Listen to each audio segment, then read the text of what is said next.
It's the Morning Star Drive 117.8. You soaring up with sky, now's the time, don't delay. I'm sitting in my ride and it's time to fly. So let's realign, just listen and fill your mind.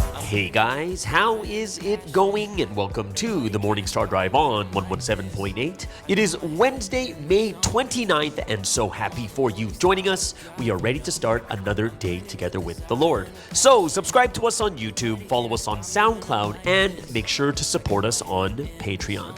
So today we have an exciting podcast for you. We have Provi in the media, the Bible history word study, and of course commentaries, updates, and news on what is happening around the world in this history today.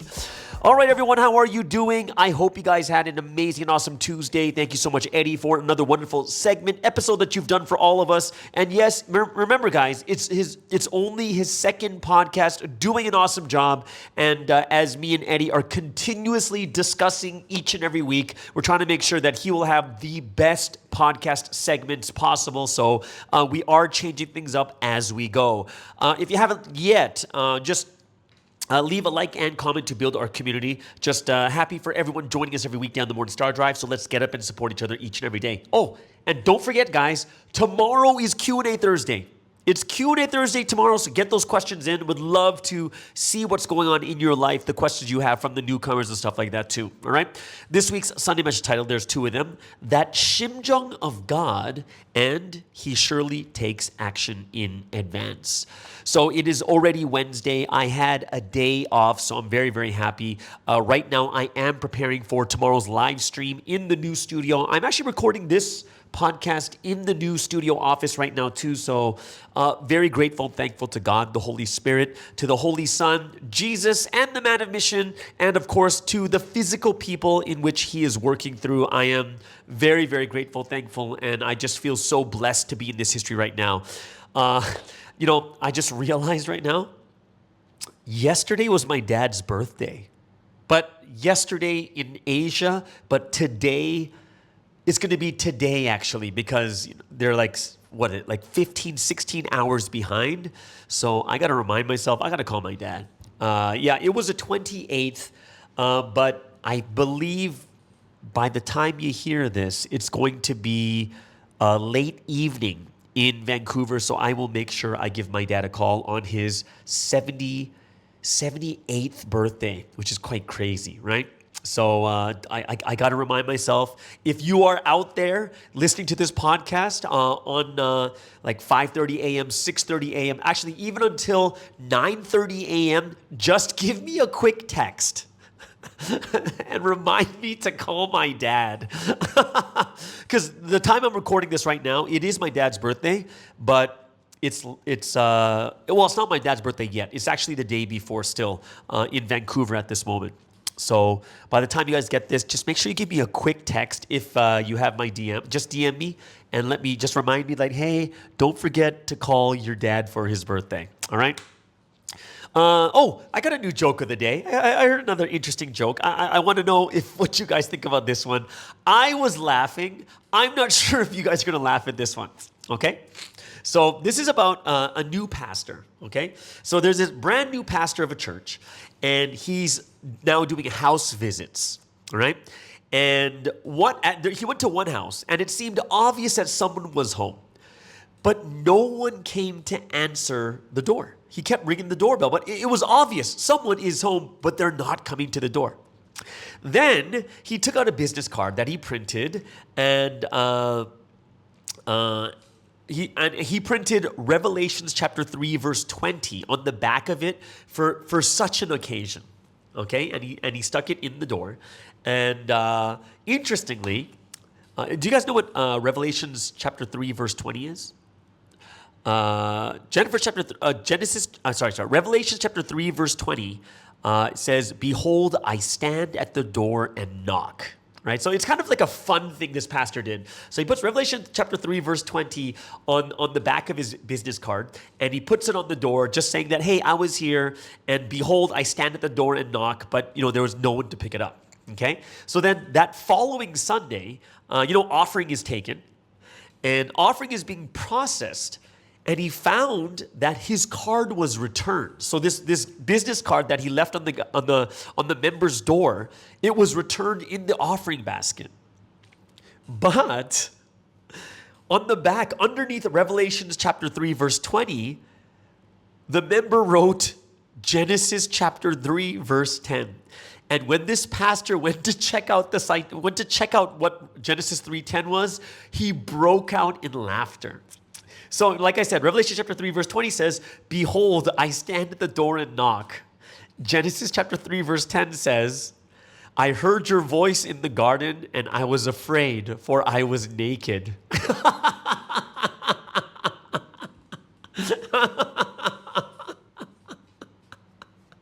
So, I don't know.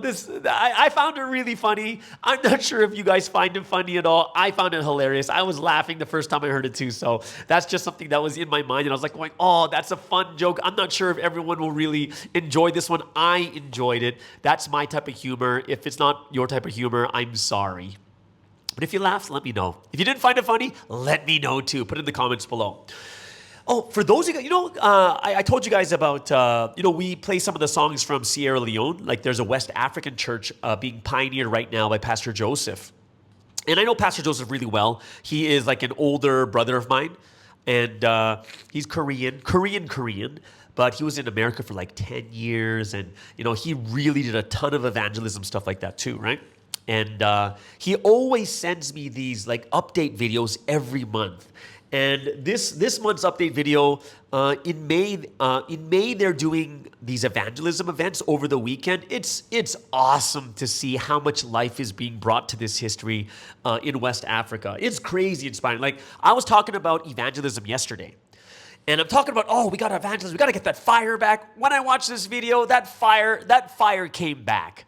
Just seeing him preach to like dozens and dozens of newcomers, and they're all SS and campus. 70% are SS, 30% are campus. I was like, wow. And his next goal is to have like 200 newcomers. He's doing such an amazing job. And when I watch it, it just makes me want to evangelize. It really, you know what? I'm going to try to get him to do a testimony of how we got to West Africa. I think that's something where people, when you hear this, you're going to be like, wow, God is really working with this guy too. So, let me see if I can, I'm going to go get permission to see if I can post this, the link to his video to this May update because, yeah, I think it's inspiring. And when you guys watch it, you'll be like, whoa, this is what's happening over there in Africa. Despite all the craziness happening all around the world, especially after 2023, this is inspiring to watch. And there's something, for me, it's something really cool and interesting is, I've been thinking about evangelism for like the last week and a half so far, right? I'm like, what can I do? What can I do for evangelism? And I got this inspiration. I'm not going to tell you exactly what it is right now, but because there is this one thing that I heard in a psychology podcast, and they basically said that when you tell people something exciting that you're going to do, and then everyone else gets excited about it, your brain changes, and the chemical, like when you hear the excitement and reaction from people, like for instance, at the beginning of the new year, some people say, I'm going to lose 10 pounds this year. And then your friends say, oh, that's so great. Oh, I can't wait. Oh, we're going to be praying for you. When your brain hears that, it basically already switches its mind to it's already done. As crazy as that sounds. So then you're less motivated to actually do it. Doesn't that sound kind of crazy? It is, right? So if you start telling people before you do something very difficult or hard or something exciting, and then everyone gets excited, you actually lose motivation from listening to people, and it's far better to keep it quiet, and you'll be even more motivated to do it.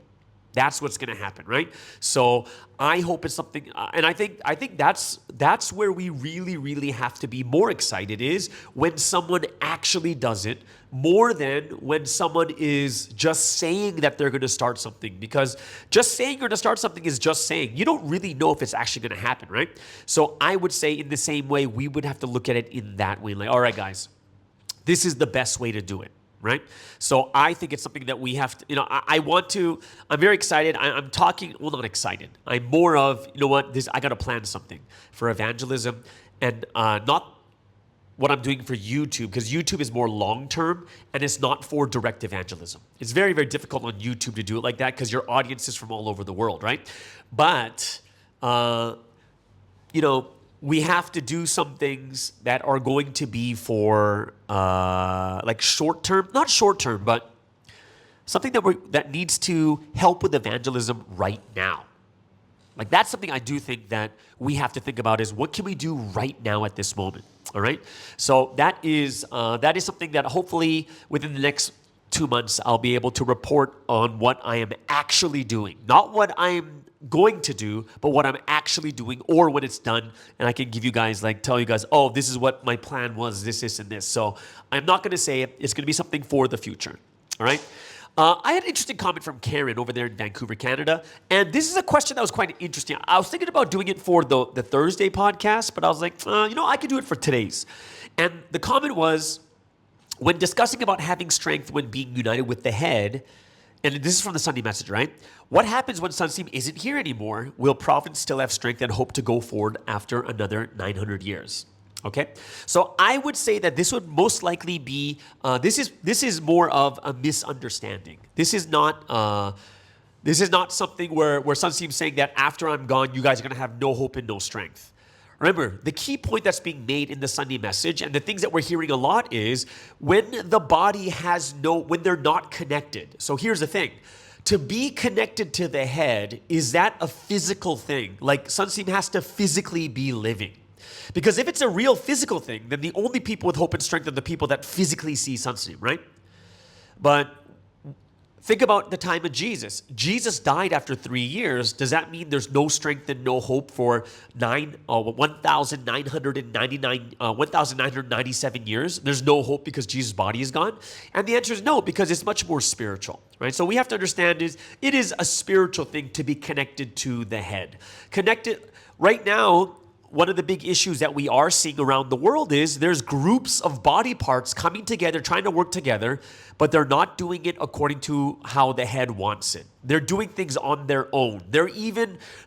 I thought this was the most hilarious thing I heard in the message was, even these groups of people are coming to Sunseam and telling Sunseam, don't commit conflict and ignorance. They're saying that, they're telling Sunseam not to do it to them. Which for me, I'm like, okay, spiritual possession is going on right now. There is something seriously wrong with these people. Why? Because the lesson of conflict and ignorance is especially having to do with the central figure.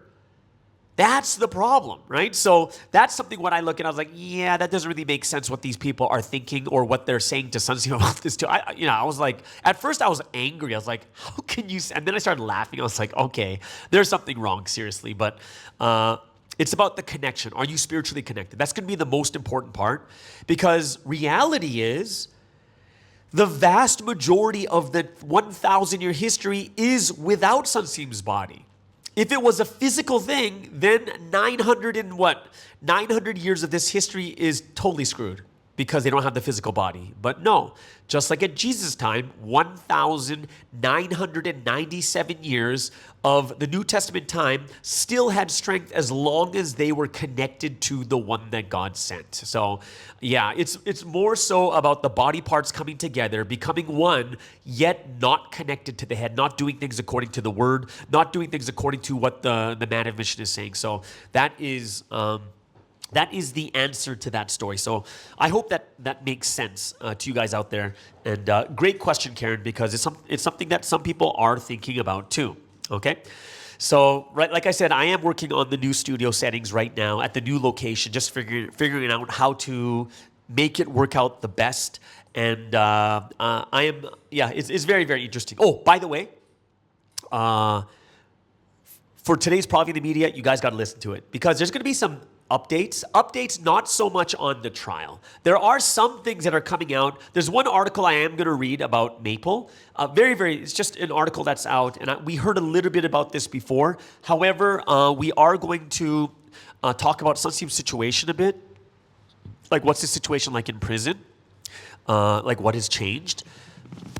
Like I thought to myself, I actually thought to myself, I think everyone should know this already, but I'm pretty sure I've learned my lesson by now is I don't think not everything is being conveyed to all the members in every country. I know some countries are hearing this, but I know that not every country is hearing it. Okay? So, yeah. So everyone make sure that you listen to Provi in the media. There's going to be some things that are going to help you to pray a lot better for Sunstream 2. And you guys will know that this week on Thursday, actually it's going to be Thursday in Korea, but either Thursday morning or Wednesday late night for those people in the U.S. Sunstream's trial is going on May 30th. So it's a lot earlier than we expected. But I'm not sure if that means everything's going to happen earlier or not. But just letting you guys know that I'm going to go over some of these updates for Provi in the media. All right, so make sure you listen to that. So here's something that I wanted to talk about, and this is something that I'm not sure about you guys. Have you guys experienced this or not? But this is something that I've experienced, and I'm wondering if you guys get the same experience. Okay. So I find it hard to talk to some people in Providence. Okay? Now, I'll tell you the reason why. I'm not saying that this is about character. This is totally not about character. Like, I'm a very extroverted person, and I can talk to a lot of people. I like to talk. I'll talk to tons of people. I'll go out and meet people, all these other things, right? But the people I have the hardest time talking to is not newcomers. It's not, business people. It's not like families and this or that. The people I actually have the hardest time talking to, in general. There are some people I can talk to a lot, though. I'm just talking in general. I would say people who have only done like full-time Providence and that's it, nothing else. And they only know church and they only know spiritual things. Like I'm going to tell you, I have a hard time connecting in regular times with these people. I'm not sure if that makes sense. I can talk to them about spiritual things, obviously. However, outside of spiritual things, I can't talk to them. Do you get that at all? At all? I'm just curious. It's so weird because there are people out there that are amazing and great. And there are people out there I want to connect with. But when I actually try to, it's really difficult because I only connect for spiritual things, but not other things. All right, am I going crazy? Is this just me? Or do you guys feel the same thing also? Right? It makes me think about one thing that was discussed when I was in America about the need for leaders and full-timers to get some worldly experience. Now, what does that mean to get worldly experience? It means going out, getting a job, seeing how the world actually works. Understanding how the world works, whether it's business, working, part-time jobs, how difficult having like a steady job is. Understanding that, and that it helps us in turn to understand the shimjung of a career person, the family department. Family department is a little bit more difficult because it's something that we can't really understand unless we become a family member. But, I think you can understand better when you spend time with the families to know what they're going through.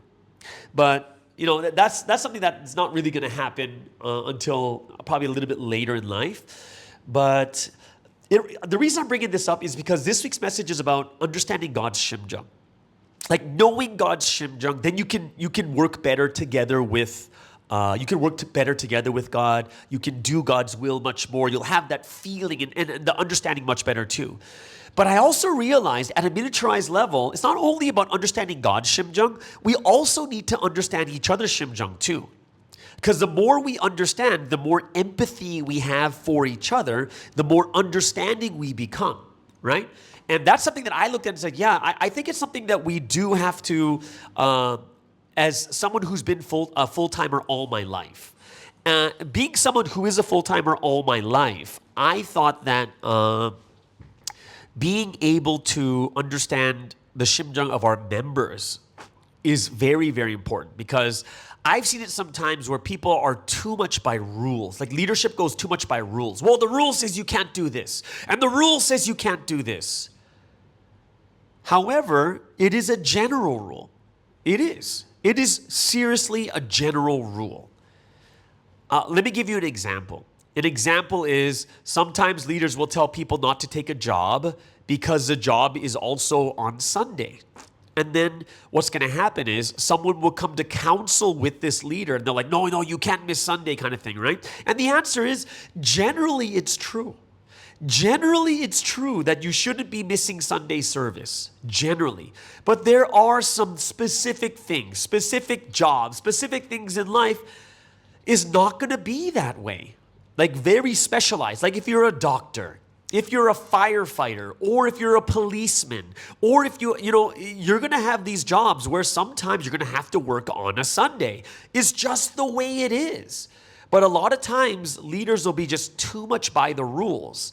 They're not going to have the empathy. They're not going to have the understanding of that deep, that shimjung of that person where they just need to understand. Like I've seen so many times where Sunsim is just like, yeah, don't worry about it. I know you're working. Oh yeah, this is an important job. You're a doctor? No worries. Just make sure you, whatever day you have off, listen to the Sunday message, have your service on that day.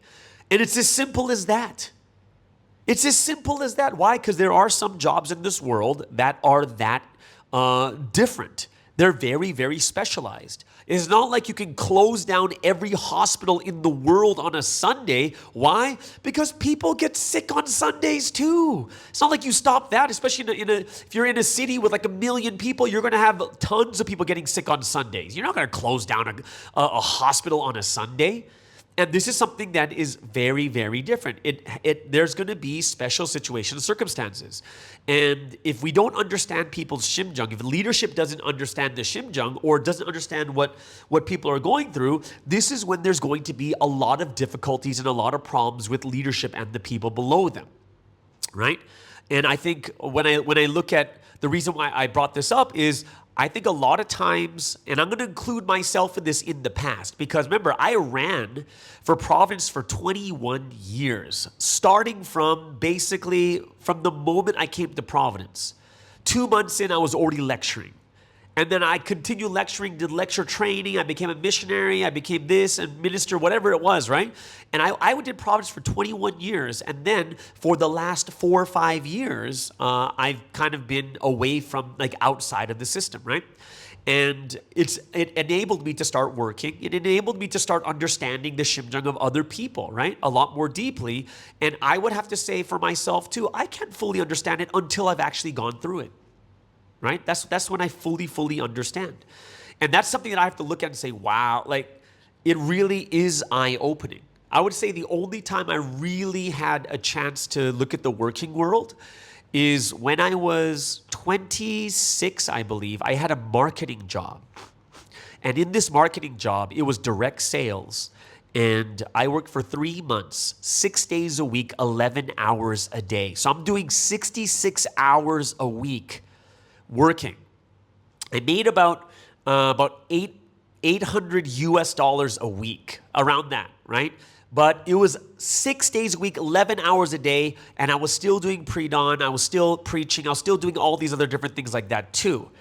But the interesting part was, I think it was just too short for me. But I had a taste of what it was like working in the world. And for me, because I was also a minister at that time, I had no choice, not no choice, but I also made sure that I went to every pre-dawn, even though I was exhausted and tired. And it was something that I realized more deeply from, right? And I think it's something that we have to realize more deeply about each other too. But either way, that is something that I am bringing up because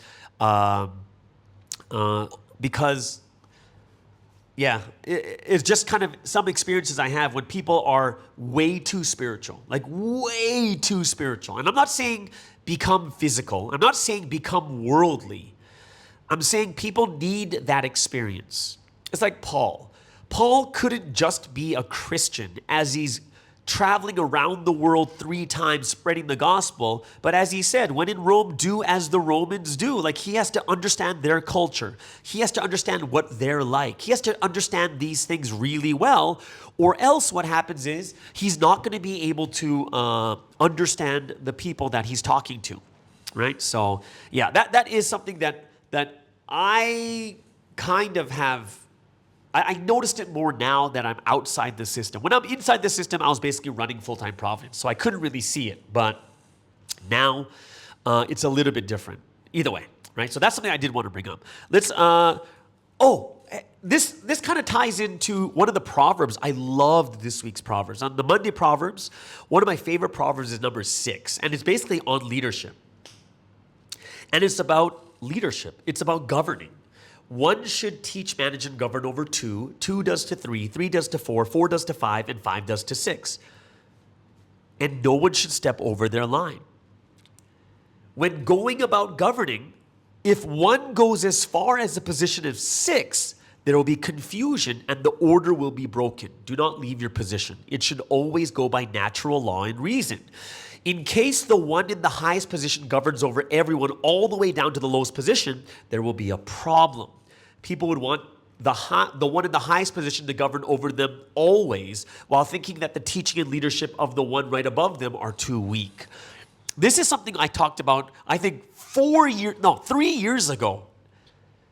And this is one of the problems that I saw, especially when it comes to bigger churches. In larger churches, what happens is one of the bigger problems that the head leaders have is the head leaders start to do the work of the department leader. I see it all the time. In small churches, pioneer churches, it makes sense, of course, because there's only one leader. There's no department leaders and stuff like that too, right? But as a church begins to grow, what happened, I've seen this happen all the time, where the head leader's just like, okay, I'll do it, and then they go and do the education for the department. Then what happens is these members of the department are going to look to the head leader instead of the department leader.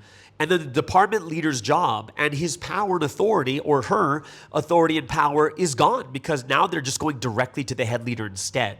And what I see is a normal thing that happens in larger churches, like when you hit like 50, 60 and over, is that you have the people at the top going past their job, past their line. And just watching the churches, you'll see that the department leaders who have the least amount of power is mainly because the head leader or the assistant leader jumps in and tries to go beneath their line, right? So if we were to put names to these numbers, 1 should manage, govern, and lead 2, which would be like head leaders and assistant leaders should do that over department leaders, and the department leaders over their group leaders, and group leaders over their team leaders, and you shouldn't go below that one line. And I think that's a valuable lesson that we need to learn, and we're going to see it. We're going to see this all the time, because one thing that I do think is, especially when churches get larger, one of the things that you'll see is a bad sign is when the head leader has to give permission for every single thing, including what the department leaders are doing. Department leaders do not need to get permission from head leaders. They don't. It's for their department, and they know the department better than their head leaders do, right? In most cases, I'm not saying all, in most cases, department leaders shouldn't be going, hey, head leader, can I do this? Can I do this? What does that mean? It means that the department leader's not really a leader. The head leader's still leading, and they're the ones that are basically using that person to lead the department. That's not supposed to happen that way. There's supposed to be autonomy. There's supposed to be their own power, their own decision making. They don't need to tell the head leader they don't need to get permission. They don't. There should be enough trust between the head leader and the department leader. There should be. Head leaders shouldn't just be jumping in and saying, no, you can't do this. Oh, why didn't you tell me? And the answer is because they don't need to. They don't need your permission for that. Yeah, you're going to have a leaders meeting and you say, hey guys, this is what we're doing for our next event. Boom, it's done. Head leaders shouldn't be going like, wait, how come I didn't know? It shouldn't be like that. It really shouldn't. The moment you have department leaders is the moment it gives leaders their peace of mind to do what they need to do. But if a head leader starts to think, oh, well, they're not capable of doing it, then you don't need a department leader. Why are you putting a department leader there if you're going to do it anyways? I've seen this happen many times, and I've had some experiences. I've been so frustrated where there is a group given the authority, okay, you're in charge of this group, and then everything would change last second because the head leader says, nope, you can't do that. I look at that like, wow, like this is not the right way to do things, right? And it's something that we do need to learn, is to kind of let go, let people make their own mistakes. It's okay to make a mistake. It is. And most of the mistakes leaders are going to make, like department leaders and such, it's not detrimental where their church collapses. You're going to have like 1% of these decisions that are actually going to destroy a church, maybe less than 1%. I'm serious about this too. You're not going to have that many people having that much power or that detrimental of a decision to do that, right? So that is something that definitely I think that we have to learn from that proverb, number 6 from Monday. Very, very powerful proverb. Did you guys see the new poll? New poll is out, right? The new poll is out. It's about how many times have you learned the entire 30 lessons. I'm not talking about you learned 3 divisions 400 times, because most of us have the entire thing, right? And so far, over 50 people have voted, and 62% so far have only listened to the word 1 to 3 times. I say only coming from my perspective. But however, if you are someone who is a newcomer, if you're someone who's less than 3 years in Providence, that makes sense to me that it's 1 to 3 times. Actually, I listened to the 30 lessons twice before I even passed because I was that spiritually dull. But yeah, I would say, it's 1 to 3 is about 62%, and then 5 to 7 is 26%, 2% is 7 to 9, and 9% is over 10. 9% is over 10. So very, very interesting. I'd like to see it when that number hits about 100. We'll see what is the kind of more proper statistics will come out on that. So go ahead. That is a brand new poll that just came out. Hope you guys will really enjoy that. All right. So before we get into today's first music break of the day, before we get into our second segment, today's Bible history, we'll go into Exodus chapter 16 to 20. But let's first go into the brand new song that came out from the Dr. Zini and Drew Shinda over there in Vancouver, Canada. Vancouver and Toronto or Kingston, Ontario. And they are definitely going to, musical duo. They made this song. I introduced this on Monday. So once again, I'll give you the background. And then after that, you guys can listen to the song. This song is called Climb Up in Love. So almost a year ago today, I was going through a bit of a hard time, a bit of a rut in my faith. I felt like I was going through one of those valleys, and I really wanted to get out of there. And so I started wondering, like, what happened? And I remember thinking that, wow, it's been so long since I've written a poem or a song for the Trinity, and I used to do that so often when I first came to Providence.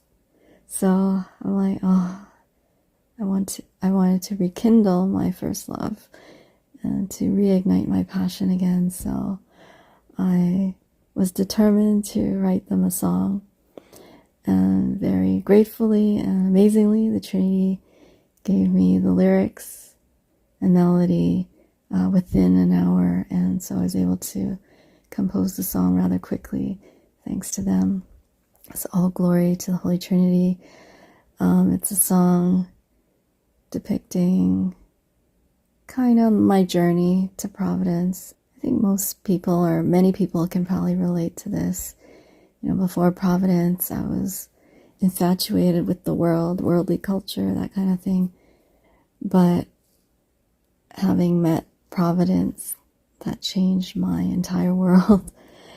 And I'm just really grateful to the Trinity, remembering how much grace, mercy, love, and patience they had with me when I was still very lost in life, and how they rescued me from that very confused and dark world. They pulled me out of that and, lifted me up into this beautiful, ideal world of providence, where I can fulfill my life's purpose. And it was here that they even raptured someone like me. So I'm just eternally grateful to them. So thank you for sharing this song on your podcast. Thank you.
So let's get into today's word study. And every Wednesday we do have the Bible history word study. We're doing 5 chapters a day. We're already well into the book, halfway through the book of Exodus. And we're going to go Exodus chapters 16 through 20. Okay? So what's the situation right now is we've gone through the 10 plagues. We've gone through the parting of the Red Sea. And now they're in the desert of Zin. All right? So we'll start with chapter 16. Now, here's where it gets very interesting because they're starting to complain to Moses of not having any bread or any meat, all right? And they're even saying that they're better off in Egypt, which is kind of crazy, right? This is weird because the Israelites just witnessed God parting the Red Sea and defeating the Egyptians for a second time. Now, this makes me think more carefully of, was it really that miracle we see in movies of the Red Sea parting? Right? But we read that it was a strong east wind that blew all that evening, right? All night. So we're talking hours and hours of an east wind blowing, right? And what you see is it wasn't the Hollywood type of miracle, because if it was a Hollywood type of miracle and the sea parted in 5 seconds and there's a wall of water like a house on your right and another house or building on your left, then we'd be like, whoa, God is so good. But what's the reasons why a lot of times people experience God's miracles, and yet they still don't believe? Is because a lot of times the miracles are not quite as crazy or Hollywood as we think they are. You know, Sansi explained what the Bible means when the Bible says that the Red Sea parted and there was a wall of water on the right and the wall of water on the left. It's not literally a wall, like a house type of wall. But some people said if you're on the ocean, right? If you're on the ocean and there's water as far as the eye can see, when you look to your right, you do see like a wall of water. That's what it looks like. Right? It's kind of like a symbolism. It's something how you explain a detail, right? Using some type of symbolism, like this is what it was like. And in the same way too, if you look to your left and right, it is just water on both sides as far as the eye can see. It looks like a wall of water on the right and the left. So when I look at how quickly they turned their hearts, very, very easy. And God says through Moses in verse 4 that he's going to rain down bread from the heavens to the people. And the people, interesting what God says here is, go out every day, gather enough food for only that day. And then God says, in this way I will test them and see whether they will follow my instructions. So this is actually a test, right? And when I look at this, it's very interesting because God is giving them a test. Why? Because there are so many people there, and some are going to listen and some aren't. And when God tests, he wants to truly see, are these people the ones that will actually keep their faith or listen to me and listen to my instructions? Now, why would God need to test them? Because already after the 10 plagues, after the parting of the Red Sea, they still come against Moses. Now, what happens next is, Moses told them, only take enough for that day. This is a test. And guess what? Some of them paid no attention to Moses. This is verse 20. They kept part of it until morning, but it was full of maggots and began to smell. And this is why Moses was angry. He was so angry because they wouldn't listen. And then eventually God tells Moses tells Aaron, take a jar and put an omer of manna in it, then place it before the Lord to be kept for the generations to come. Put the manna with the tablets of the covenant of the law so that it might be preserved. The Israelites ate manna 40 years until they came to a land that was settled. They ate manna until they reached the border of Canaan. All right? So it's great. There's one thing that I do think we don't do enough of. One thing I don't think we do enough of is the commemoration. Isn't that interesting? Everything that God has done, all these great miracles, God is like, oh yeah, keep some of that manna and put it by the tablet. Why? Because people need to remember how great God is, what God has done for every single person. But if you don't keep a commemoration, what's going to happen? Because you don't have it in front of your face, people are going to do what? They're going to forget what God has done. They forgot. So keep it. And what's happening here is, like, how many, I think I talked about this on Monday too. Did I talk about this on Monday? But I'm wondering how many of us actually keep tabs on what God has done for us? Right? What has God done for us? And it's really, really amazing what God has done. And I think it's something that we have to realize, recognize, and understand more and more. Chapter 17. What's happening, guys? It's, they're quarreling with Moses again. This is kind of crazy. This is not a complaint. This is quarreling. This is arguing. This is fighting. The Israelites quarreled and fought with Moses, and they even tested the Lord. So here's the thing. They tested the Lord. This is something that you don't hear much of. They're saying, oh, is the Lord really with us or not? How many times have you guys said that when you go through a difficult time? God, are you still here? God, are you still with me? This is testing the Lord. You are testing the Lord when you do that. Is God really with us? That's something because God has made it obvious in our life, in our lifetime, that he is with us. There's nothing that we can say or do that would disprove that God was not with us. So what happens is there's a war that happens with the Amalekites. Okay, so the Amalekites, from verse 8, the Amalekites come and they attack the Israelites. And Moses says to Joshua, choose some men, go out to fight the Amalekites. And tomorrow I will stand on top of the hill with the staff of God in my hands. So this is a story where when the battle is going, Moses is on top of the hill and both his arms are raised with the staff, right? And as long as his arms are raised, they're winning. And when he put his arms down, they started losing. As crazy as that sounds, right? So whenever Moses' hands grew tired, what do? They took a stone, put it under him so he can sit on it because he's tired. Remember how long a war goes for. Imagine how long it takes for you to keep your arms up. For me too, when I was punished as a child, I had to keep my arms, I stood in the corner keeping my arms in the air. Sometimes I had to put 2 books on top of my hands and I had to keep it there for like 30 minutes. It was crazy. But a war is not 30 minutes or an hour. It's hours and hours all day. And it was even so much to the point for Moses where Aaron and Hur held his hands up, one on each side, so that his hands remained steadily until sunset, which is nuts. They're starting the battle when the sun rises, and they're basically up for how long? For like 12 hours. And basically, Joshua defeats the Amalekites. And then, of course, Moses builds an altar and to commemorate what God has done for them. And basically, what did Moses say? Moses said, the Lord will be at war against the Amalekites from generation to generation. And like I said, once again, commemorating something to God that, hey, we're going to remember this for the rest of our lives. And I think it sounds like the most reasonable thing to do. If God has done a miracle in our life, shouldn't we commemorate it? Shouldn't we have a journal? Shouldn't we have something written down so that people in the future will see all the things that God has done for us, for each individual? And that's why I think writing a book for every disciple is not a hard thing. It's something that is very, very easy to do. Let's move to chapter 18. And this is Moses' father-in-law, Jethro, father to Zipporah, his first wife.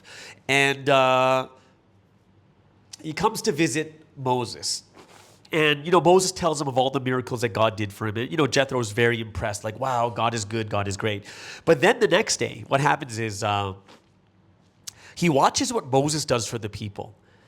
And there's this one job that Moses does. He sits as judge for the people. He asks God questions. Like people come with disputes and Moses will take care of them, right? And Jethro looks and he sees a lineup, just people waiting all morning and evening just to hear an answer from God. And he's like, what are you doing? Why do you alone sit as judge while all these people stand around you from morning till evening? Moses answered, because the people come to me to seek God's will. Whenever they have a dispute, it is brought to me, and I decide between the parties and inform them of God's decrees and instructions. Now, what is the advice given from his father-in-law? He says, listen to me. Let me give you some advice, and may God be with you. You must be the people's representative before God and bring their disputes to him.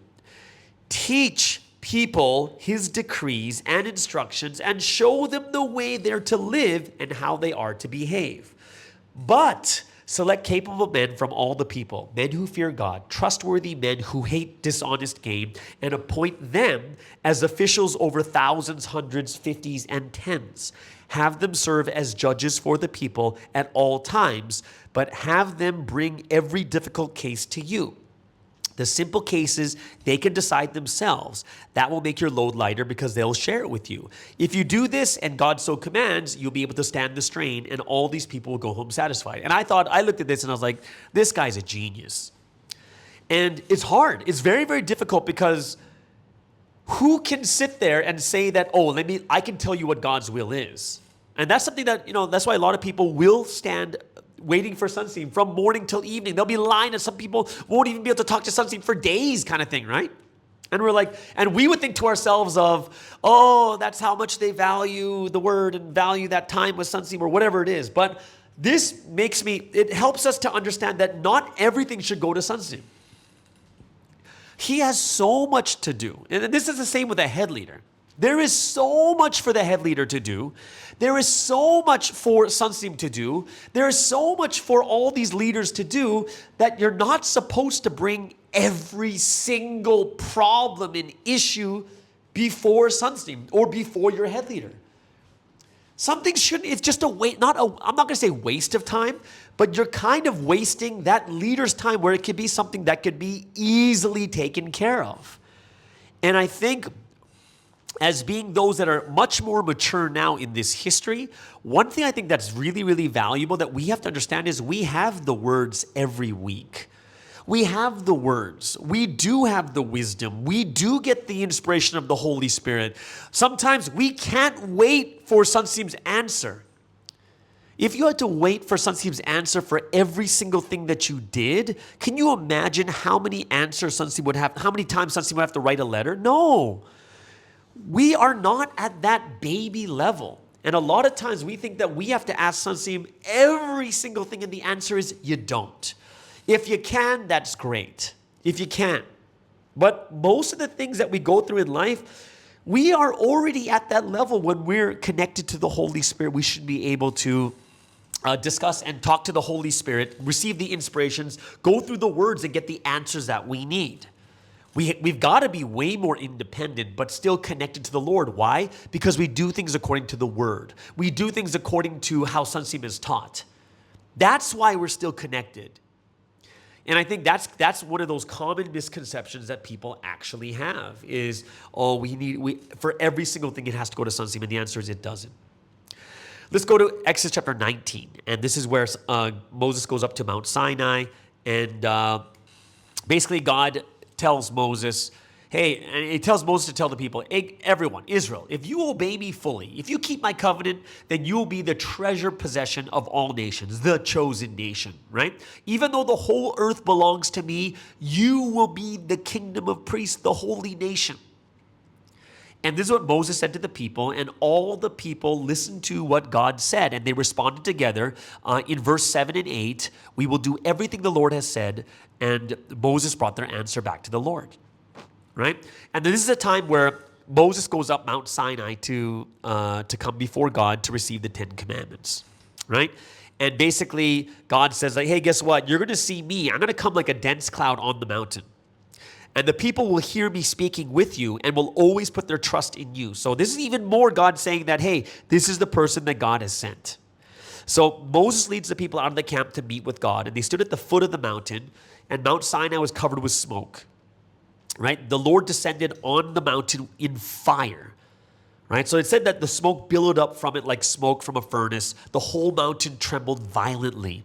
And as the sound of the trumpet grew louder and louder, Moses spoke, and the voice of God answered him. Okay? So people are actually watching this. And the one thing God told Moses was, warn the people, do not force their way to see the Lord, because you will perish. Right? Even the priests who approach the Lord must consecrate themselves, or the Lord will break out against them. Right? So this is God giving the 10 Commandments, and then in Exodus chapter 20 is basically the 10 Commandments. Can any of you guys, do you guys know the 10 Commandments off by heart? Should be pretty easy, right? Number 1, you shall have no other gods before you. Number 2, do not worship any idols. Number 3, do not use the Lord's name in vain. Number 4, keep the Sabbath. Number 5, honor your father and your mother. Then it's murder, adultery, stealing, lying, and then coveting. Coveting is like wanting something that doesn't belong to you, right? Those are the 10 Commandments that were given at that time. But yeah, that's Exodus chapters 16 through 20. Hope it's something that you guys really gained a lot from. And I hope it's something like just the 10 Commandments are that big that you guys should memorize them, right? You should memorize them. Sunseem said the first 5 are spiritual and the second 5 are physical for the 10 Commandments, all right? So there's, guys, that's Exodus chapter 16 through 20. Hope you guys enjoyed it. If you have any questions or anything, leave in the comments below. All right? Which means that the only thing left is Provi in the media. So please, before we get into that, let's get into the final music break of the day. 2023. We've all come a long way. Many different stories, but we're all on the same journey. Many, many ups and downs, but we're all still around. Many, many, many lessons, but each one came with a blessing. Let's not forget for where we come from when we make this confession. Some people just want to watch the world burn. As for you and I, let's set ourselves on fire, shine a light so bright that will make the people say, burning life, Look at the flames in my eyes, watch it burn, but don't stare too long, you might lose your sight. Some people gunning for our downfall, but they'll never see our demise. Burning life, Who's the one? I'm the one, he's the one. Are you the one? No, we're the ones. We're the ones who keep the fire going till the day we die. Till they see the light, make it bright. Till we hear the people say, born sinner, never could be iller. No, I'm back from the dead. Yeah, the Lord is my healer. I took the red pill, that's why I call him teacher. When you learn about the spirit, oh, there ain't nothing realer. The one you learn from determines your entire destiny. Learn from the one who taught about eternity. Cloud craving, paper chasing, the joy is only temporary. I don't wanna do the same thing, so I hard to count the vanity. I keep my eyes on the prize. I'll never sell my soul to the devil in disguise. With both hands on each side, I'm holding on to dear life. I keep my guard up, never back down. When it goes down, I call on the Christ. Spiritual battle, answer the call. It's Call of Duty, modern warfare. Put the armor of God. They're fighting Lucy with a rock. I got atomic bombs. Love the Lord your God and know your brothers once your demons fall. Don't be deceived. Know who the ops is. Keep the unity and peace. Go far way across this. Came to preach the word of God like I'm born in Tarsus. Here to testify the things I've seen on road to Damascus. He's the real deal, the real thing. Be glad you heard the King's speech. Blessed are those who reach the end and get to hear the Lord speak. GODs, POC, we fulfilled everything. Burning life, kerosene, burning life, legacy. You will never see me stop in the future. The life that fulfills God's will continue. Everyone thinks I'm unfortunate because I go through suffering. But inside of me it's different. Because I walk the path of eternal life. Burning life, Look at the flames in my eyes, watch it burn, but don't stare too long, you might lose your sight. Some people gunning for a downfall, but they'll never see our demise. Burning life. Who's the one? I'm the one, he's the one. Are you the one? No, we're the ones who keep the fire going till the day we die. Till they see the light, make it bright. Till we hear the people say, like Mary poured out her perfume on Jesus' feet, I must pour out my heart, mind, and love on the one who saved me. Okay, so let's get into our final segment on this Wednesday podcast. Hope you guys are enjoying everything thus far. Let's get into Provi in the media. Okay, so this is the first announcement is Sunseam's case will be heard on May 30th, which is Thursday, right? So for those of you guys listening, this is the Wednesday podcast. It is tomorrow in Asia, but it will be Wednesday late evening or Thursday morning. I'm not sure the exact time when the trial is actually going to be heard, but usually most of them have been around 2 p.m. So if that's the case, it's going to be the pre-dawn time on Thursday morning. Okay? So everyone, please, let's really pray and pray for a fair trial. Okay? Another update I want to give to you guys is Sunseam's situation at this moment. I'm assuming that most countries have heard this, but for the sake of those that haven't heard it, this is kind of the situation at the moment. The room he's currently staying in has about 6 people, there's 6 people in the room, and it's 90 square feet, so it's very, very small. And because it's so small, there's always people next to him, so he can't comfortably write the word. He's at this moment, he's usually writing the word around 5 to 6 a.m. with just a dim light, like the light that's kind of already on in the prison. So with a very, very dim light, he's receiving the word around 5, 6 a.m. And you need to know what Sunseam's process is right now when he writes the word. So he writes the word 5, 6 a.m. around that time, and then he edits it 10 times. And it takes about 40 to 50 minutes per edit, which means it takes anywhere from 400 to 500 minutes to finish the word after receiving it, which means it's about another around 8 hours of editing. And that's just for one word. So, because he's writing the word in such dim light, his eyes are not very good at this time. So everyone, just kind of giving you an update of what Sunseam's situation is like. So please pray for him and, put that into your prayers as you're praying for him each and every day. All right, so that is an update I did want to bring up to you guys. I'm sure some of your countries have heard this already. Some of countries may not have heard it, but that's just kind of an update so that you guys can pray for him better. Okay, so one article that I am going to talk about today is one of the recent articles that just came out a couple days ago, and the 90-minute audio that Maple handed in as evidence. Remember we were talking about the court saying no, he has every right to copy it and go check if it's and take it to forensics, right? Because he has the right to because he's a defendant. So the title is sexual assault recording leaked to JMS, and then in quotes Maple says, I don't want to do this anymore. I have to live my life. So basically, Maple is complaining of extreme anxiety due to concerns about secondary harm from Providence. And it was in this phone call happened on April 19th, right? So this is more than a month ago. And Maple said, if they have that file, it's hard to know what they're doing because I'm in a situation where I can't do anything.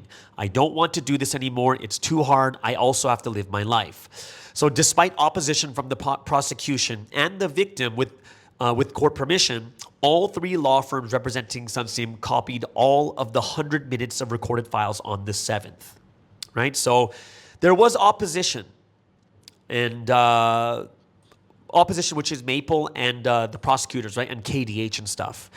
And basically KDH said this. In particular, even when the victim calls and cries and complains, even this is ignored. I would like to ask this court what the most important value is right now. And obviously, we have to understand that in a court proceeding, the most important part is not about a victim that calls and cries and complains. And it's not that she's being ignored. There is a value that is higher than a victim calling and crying and complaining and feeling that they're being ignored, which is what? Is the defendant's right to exercise his right to a proper defense, because we do not know if that file is actually manipulated, true or not. That's the problem, right? So what's more important than what she's crying or complaining about is the rule of law is every defendant has a right to defense. If someone brings in this evidence, this evidence is open to everyone in the case. It is. That's what it is. We can't just assume that this file is real because she's crying or because she just wants to live her life. This is the right of every defendant. And to submit evidence like this, which is your main and greatest evidence, it is the right of the defense to check it. It's Sunsim's right to do so. We can't just say, oh, she's crying and she's complaining, so let's just trust that the evidence is true. And the answer is no. We are very reasonable. And even if we didn't have any reason to, we have every right to check it and every right as someone who's defending. Or else, can you imagine if that happened in a real court case? Someone has evidence against you and they say, oh, you can't check it. You can't look at it. I think that would be more unfair to the defendant. The moment that comes in as evidence, people should know that now that is officially evidence, you have every right to check, every right for the defense to look at it too. And I think that's something that would be normal in every normal court of law. So that is the latest one. My personal opinion is this.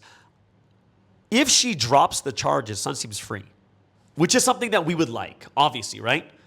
However, there's one thing that I don't like about it. The one thing I don't like about it is if she drops the charges because of this file, then people will still think in their hearts, oh, she dropped the charges not because it's false, not because it's not true.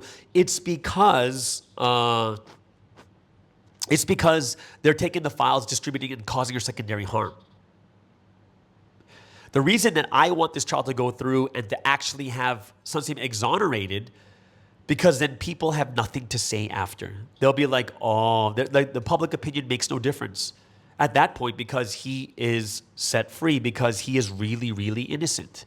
That's why I kind of don't want it where Maple is like, all right, I give up. Because then people can still think in their hearts that, oh, she only did that because of secondary harm. She didn't want to go through this pain anymore. Do you know what I mean? So that's, for me, is I hope that this trial continues to go through. Well, there's only a month and a half left, right? We have the trial coming in tomorrow, and then probably maybe another one in June, or maybe the final. They said the final decision is most likely in July, but now it looks like it's possibly can actually even be in June. But let's see what happens here. Either way. So that's Provi the Media today, guys. I hope you guys really enjoyed it. That is today's Wednesday podcast. If you have any questions or anything else, go ahead and leave it in the comments below. We'd love to hear from you too. Okay, everyone, enjoy your Wednesday service tonight, and we'll see you again tomorrow on the Morning Star Drive on 117.8. It's the Morning Star Drive 117.8. You soaring up with sky, now's the time, don't delay. I'm sitting in my ride and it's time to fly. So let's realign, just listen and fill your mind. I'm burning with desire and the passion. Nobody can stop me when I'm like this. I got my head in the zone, you know. I'm on the Morning Star Drive, you know. I'm burning with desire and the passion. Nobody can stop me when I'm like this. I got my head in the zone, you know. I'm on the Morning Star Drive, you know.